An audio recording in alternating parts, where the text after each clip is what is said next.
गडचिरोली जिल्ह्यातील विदर्भाची काशी म्हणून ओळख असलेल्या मार्कंडा देव येथील मंदिर परिसरालगतच्या रस्त्यावरून ओव्हरलोड रेती भरलेले ट्रक मार्गक्रमण करीत असल्याने मार्कंडेश्वर मंदिर समूहाला धोका निर्माण झाला आहे।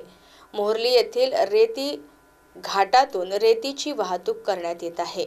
सुरुवातीला रामळा, घारगाव व मोहर्ली या गावांमधून ही वाहतूक केली जात होती।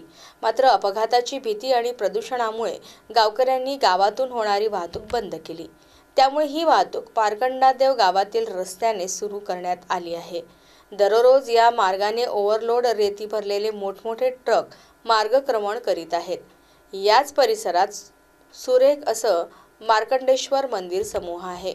परंतु ओव्हरलोड ट्रकमुळे कंपन निर्माण होत असून मंदिराला तडे जाण्याची भीती गावकऱ्यांनी व्यक्त केली आहे। आधीच या मंदिराच्या काही मूर्तींची नैसर्गिक आपत्तीमुळे मोडतोड झालेली आहे। त्यातच आता ट्रकमुळे पुन्हा मंदिराला धोका निर्माण झाला आहे। शिवाय अपघाताची भीती आणि रेतीमुळे होणारे प्रदूषण यामुळे नागरिकांना रस्त्याने जीव मुठीत घेऊन प्रवास करावा लागत आहे।